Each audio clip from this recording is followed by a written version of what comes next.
Hi, I'm Mavis, and this is VR and AR in Higher Education with Polyolygon. This is a two-part presentation with the first one covering virtual reality and the second covering augmented reality. The objective of this presentation is threefold. One, to understand VR and AR as a technology and where it stands today. Two, to understand the market landscape by looking at some of the biggest hardware and software players in the space, both in education and related industries, all with the goal of three, to see how these technologies can be leveraged to help achieve the goals of post-secondary success. First, to set expectations, both VR and AR are still emerging technologies, especially in the realm of education. Gartner, the American research and advisory firm, has created a great conceptual framework for understanding how technologies like this move from initial invention to mainstream adoption. The basic premise is simple. Whenever a new technology comes along, it usually gets hyped to the point of inflated expectations about how much it will change our lives. Then reality will sink in, and we become disillusioned by the unfulfilled promises, entering into the trough of disillusionment. After more time passes, it will finally rise to a level of productivity, entering into the slope of enlightenment. Gartner refreshes this report about once every year, covering dozens of emerging technologies in multiple industries. In their last report in mid-2016, you can see that AR is still working its way through the trough of disillusionment, while virtual reality is moving upwards on the slope of enlightenment, with both estimated at a mainstream adoption within 5 to 10 years. The New Media Consortium, a nonprofit consisting of more than 250 colleges, museums, and other organizations, paints a more optimistic picture.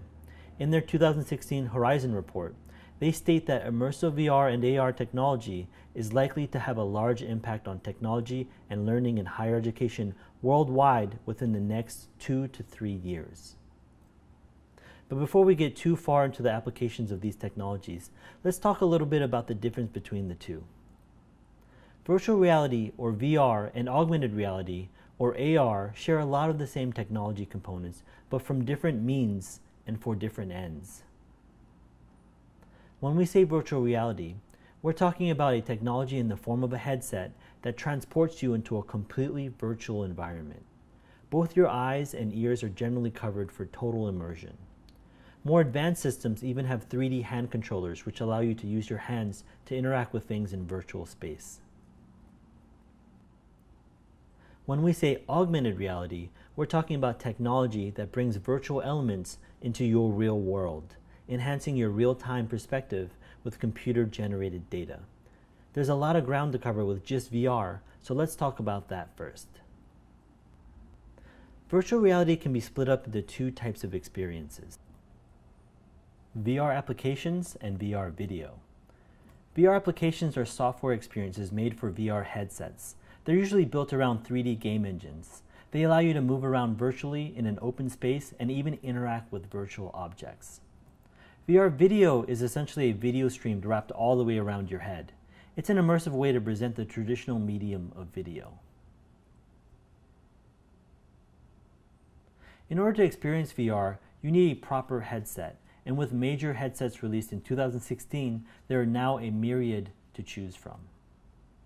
These headsets fall into three categories: mobile low-end or passive headsets, mobile high-end or active headsets, and PC console-powered headsets. One major difference right off the bat is that mobile VR headsets only support head rotation, while PC console also supports full room movement. Let's take a deeper look. On the mobile low end, we have passive headsets that are completely unpowered. These largely consist of Google Cardboard and copycat clones made in plastic that are a bit more comfortable. The pros are that these headsets are the most affordable at around $15 or less, or even distributed for free by companies promoting 360 video and VR content. The cons are that they offer limited immersion and limited performance. Without the major hardware, software, and display optimizations that come from higher-end headsets, what you're buying is essentially two lenses and a box to place your mobile phone in. The experience can contain significant judder, or the appearance of shakiness, and motion blur, which can make you nauseous. These devices also don't generally come with a controller. On the mobile high end, you have active mobile headsets. They look unassuming but are powerful VR platforms in their own right, closer to desktop counterparts than mobile low-end devices. They are optimized for performance, comfort, and long-term VR use, so attract higher-end applications and experiences.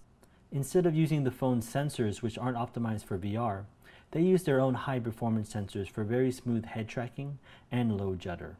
They're also bundled with a single external motion controller that provides 3 degrees of freedom. The cons are that both these headsets require specific newer models of Android phone and don't support iPhones. They also have a steeper price tag at around $79 to $129. Of the two, the Gear VR is the most mature mobile hardware platform, with over 5 million units shipped to date and more than 700 apps developed for it. The Google Daydream, however, is more affordable at $79 for the headset and the motion controller compared to $129 for the Gear VR bundle. It runs the newest Daydream VR platform, which is very new but will pick up huge traction as it's now the de facto VR platform built directly into Android operating systems. Moving on to the PC console category, we find the headsets that offer the best VR experiences to date. We'll exclude PlayStation VR in our discussions as it's purely a gaming console. Because these headsets are tethered to way more powerful systems than mobile phones, they're able to render graphics at a way finer detail. These headsets are also the only systems that currently offer true room scale, or 6 degrees of freedom, allowing you to walk around the room in VR. They also feature advanced motion controllers with full positional tracking for realistic use of your hands in VR. The cost of having the best experience comes with a lot of cons, including higher prices for the headsets and the need for a higher-end Windows PC computer with powerful graphics card.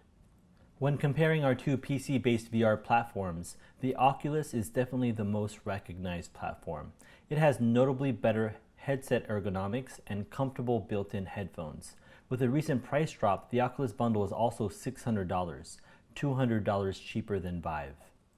The HTC Vive, on the other hand, features more bells and whistles than the Oculus Rift, like a built-in front-facing camera and a more flexible ecosystem.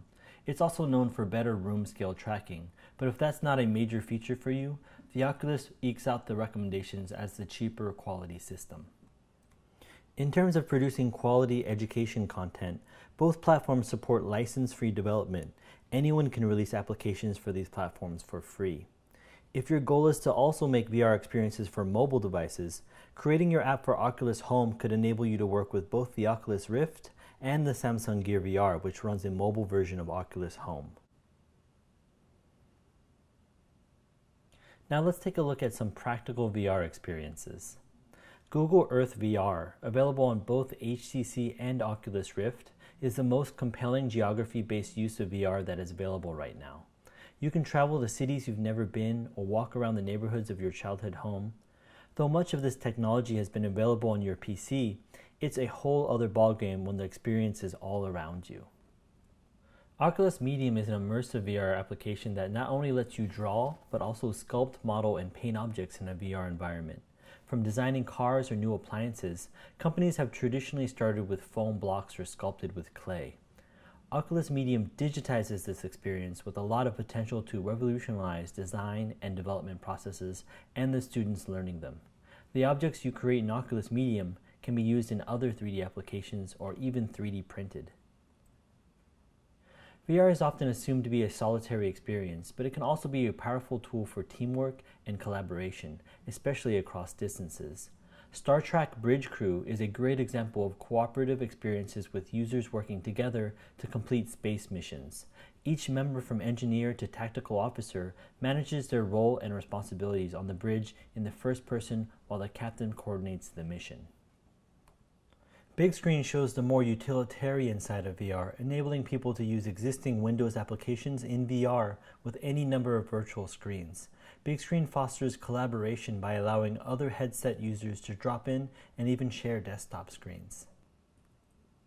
The last experience we wanted to showcase is a clip from a 360 film called The Displaced, promoting empathy in video journalism.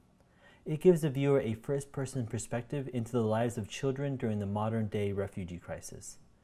This video is one of many that is part of the New York Times VR Journalism Initiative. Finally, let's get to what you've all been waiting for, VR for education. We'll be looking at educational philosophy around VR, initiatives, grants, accelerators, companies, and products in the space. Why VR for education? We found many VR-based education companies reference the Cone of Learning, created by Edgar Dale, the American educationalist. The Cone of Learning proposes that after 2 weeks, the human brain tends to remember 10% of what we read, 20% of what we hear, 30% of what we see, 50% of what we hear and see, 70% of what we say, and 90% of what we do. This can be split into 2 categories, passive and active learning. Whether you agree with the Cone of Learning's specific retention percentages, I think you'd agree that doing something is way more memorable than reading or hearing it. VR's potential for learning through doing is already being used in corporate training. Walmart is planning to incorporate virtual reality in all of their 200 Walmart Academy training centers by the end of 2017, after a successful earlier pilot program. The curriculum is being produced by Striver, a company previously known for helping NFL players train through VR. New Walmart employees will put on an Oculus Rift headset and enter different real-world scenarios during which they'll be asked to make simple choices based on what they see. The VR training covers role experiences from baggers all the way up to store management and seasonal encounters like Black Friday rush. Within a few years, Striver and Walmart hope to expand the program to all stores, not just academies. In the same vein as Edgar Dale, American educational psychologist Dr. William Wynn is best known for his research and theories on using cognitive and constructivist approaches for effective teaching strategies. The constructivist view of learning theorizes that people construct their own understanding and knowledge of the world through experiencing things and reflecting on those experiences. Basically, they're learning how to learn effectively, instead of just memorizing answers. For example, take this 3D rendering of a steering differential used in all modern cars today. Instead of explaining to a student how it works, what about letting a student touch and experiment with it in VR and explain to you how it works? In his 1993 paper predating modern VR titled A Conceptual Basis for Educational Applications of Virtual Reality, William Wynn outlined many ways in which VR would benefit learning, including deeper interactivity, distraction-free immersion, self-guided learning and exploration, increased engagement, heightened levels of empathy, access to out-of-classroom experiences, being more accessible, and being more accommodating to various learning styles. Early forays in VR-based learning have traditionally centered on the hard sciences, biology, anatomy, geology, and astronomy, as they are effective in showing things like relative scale. Titans of Space was one of those pioneering educational experiences for VR in 2014 and continues to evolve today. Like textbooks, these experiences are refined and reused year after year, but with the benefit of not wearing out. Titans remains one of the most downloaded educational-based applications out there, and it was created by Drash VR LLC, mainly one guy who has been involved in other VR education initiatives like Apollo 11. Though we're not targeting K-12 in this presentation, one notable pioneering use of VR hardware in the classroom was a Google Cardboard's education initiative called Expeditions. Expeditions promoted experience-based education by providing experiences using Google Cardboard. Teachers led groups of cardboard-wearing students via a tablet through a virtual library of over 100 360 photo-based trips, from the Great Wall of China to Mars. Expeditions featured novel use of shared experiences. It also featured an innovative workaround to bandwidth constraints by having the teacher's tablet act as the central server. Ireland-based Immersive VR Education creates cinematic, historical VR experiences like the Apollo 11 launch and Titanic. They also develop a free distance learning VR platform called Engage. Engage allows up to 30 users to participate in private lessons or meetings with presenter tools, interactive whiteboards, and streaming media. California-based Unimmersive is one of the educational partners in Oculus's Library Initiative. Unimmersive's VR app is a platform for VR educational experiences. They claim it's the largest VR-based education content resource online. Unimmersive publishes new VR educational content every month. We're also seeing VR used in language learning and improving communication skills by companies like Mondly, House of Language, and Virtual Speech. These applications use the VR microphone with cultural immersion, interactive environments, and distraction-free focus to develop these communication skills. The U.S. Department of Education has been encouraging the VR and AR education space with a grant challenge. Concepts were due by January 2017, and out of 249 submissions, they announced 5 finalists in May. Each finalist was awarded $50,000 as they refine their concept and build a simulation prototype. One of the finalists, the Alfred Lab, created a series of VR patient experience labs training students to become better caregivers of aging populations. These labs enhance empathy by allowing the user to become Alfred, an elderly man experiencing audio-visual age-related changes. The Alfred Lab uses HTC Vive with a Leap motion attachment for hand tracking without motion controls. Another noteworthy finalist is Smart Sparrow. Their VR product, LifeCraft, explores the story of life on Earth through VR. Journeys range from archaeology and biology to astronomy. Smart Sparrow actually received a $4.5 million grant from the Gates Foundation in November 2014 as part of its $20 million Next Generation Digital Courseware Challenge. The 2016 New Media Consortium Horizon Report, discussed in the beginning of this presentation, also mentions early pilot findings with VR that indicate positive impacts on the classroom, including enhanced group dynamics and peer-to-peer learning. The New Media Consortium states that virtual reality has the potential to significantly impact the delivery and content of online education, listing Stanford University and MIT as both incorporating VR learning environments into their executive education programs. These environments provide their geographically diverse students with a simulated on-campus experience to facilitate group projects, discussions, and networking. The report also discusses tests by Pennsylvania State University, finding that when students were tasked with virtually assembling an object, students using a VR headset and a haptic glove completed the project more efficiently than students who only relied on a mouse and keyboard. In another report, nursing students at Boise State are using VR headsets to learn proper procedures for inserting catheters. These virtual labs provide opportunities for risk-free, repeatable experimentation and simulation while allowing universities to serve students beyond the limits and constraints of a physical laboratory space. One area of relatively fast adoption is training for high-risk industrial jobs. Practon Group is an Australian company who provides highly trained electrical and engineering professionals for mining and other large infrastructure projects. Recently, they've started using VR environments to safely train electricians on how to use high-voltage switches. According to Practon, VR environments have several advantages, such as large variety of training scenarios, ability to learn by failing, no operational downtime, and reduced training time and cost.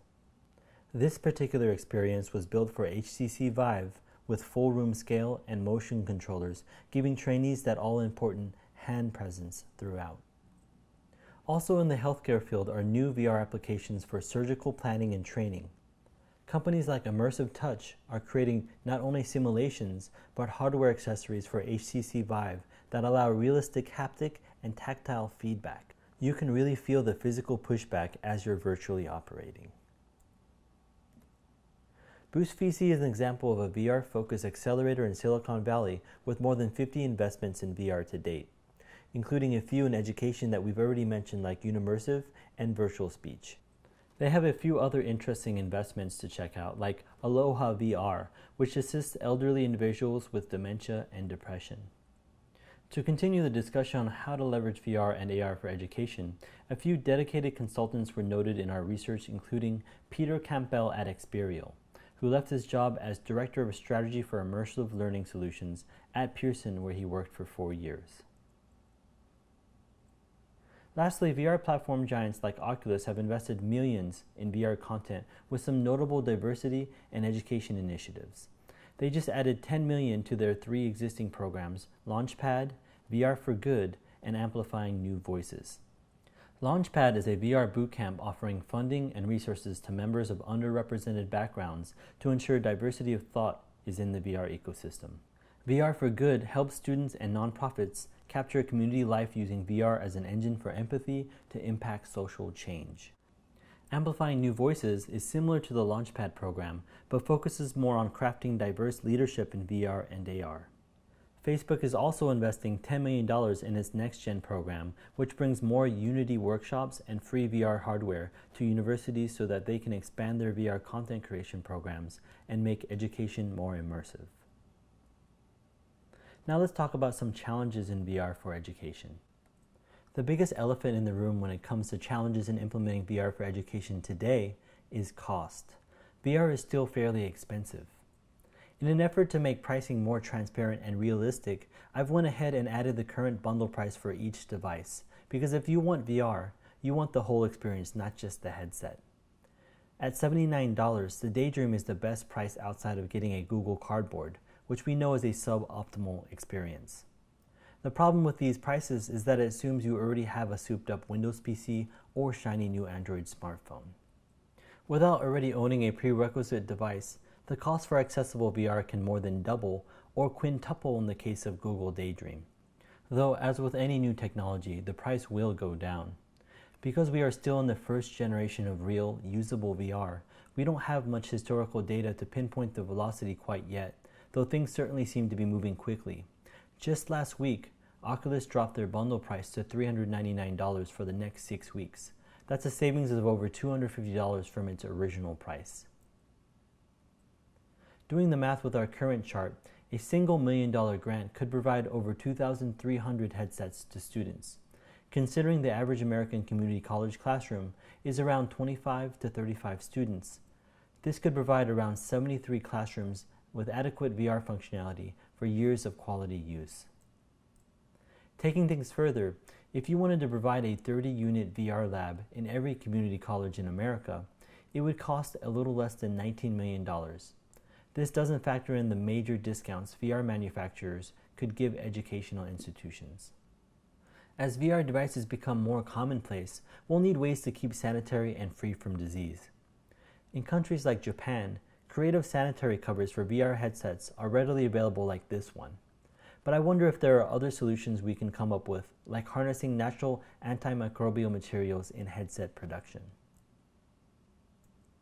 Finally, let's talk a little bit about the future trends of VR. Until now, the only way to run a high-end VR system was to use a Windows-based PC. This is because most of Apple's computers like the MacBook Pro or iMac use mobile video cards to cut down on size and energy usage. This is a practical move as today's most powerful video cards are really only needed for specialized needs like high-end gaming and 3D rendering.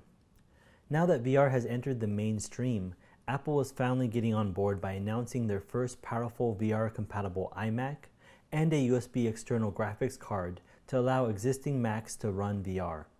This is a huge step in getting VR accessible to more of the population. We're also likely to see a push for VR on iOS, though Apple is getting big on AR there first, which we'll cover in our AR slides. There's also a strong movement by major browsers to support WebVR, a standard to make VR accessible on the web. Instead of having to load native apps on VR platforms, users will be able to interact with VR experiences baked into web pages. This could easily be adapted by LMS platforms and courseware complete with LTI grade passback. In late 2017 and 2018, we'll be seeing many new noteworthy VR headsets hitting the market. One major trend is standalone VR headsets. Headsets that don't require a phone or a computer. HTC Vive and Lenovo have both announced standalone world-scale Daydream headsets for 2018. This would be a major advancement, as mobile VR today offers only 3 degrees of freedom, or simple head tracking. Bloomberg has reported Facebook also has one planned for 2018 at an unheard of $200 price point. Also, companies like Lenovo, Acer, Dell, and HP are slated to be selling new headsets by Christmas. These will be the first VR headsets to run on Microsoft Windows 10 mixed reality platform at a lower $300 price point compared to the current, more expensive desktop platforms. In summary, though VR technology is still relatively new to the education field, it has proven itself to be both useful and successful in the categories of real-world training simulations, self-guided learning and exploration, increased empathy, and increased engagement. If we had to point out one particular industry where VR shines most, it would be in training simulations. From surgery to HVAC repair, VR is poised to replace traditional methods of learning. The biggest drawback of VR for education today outside of price are the limited number of education software titles. Though with the onslaught of new, more powerful, and more functional devices coming out, paired with decreasing price points and greater support for operating systems, mobile devices, and the web, we'll only see it become a greater part of our lives, improving how we learn and improving how we teach. Thanks for listening. Comments, questions? Reach out to us at mavis@polyolygon.com and mark@polyolygon.com.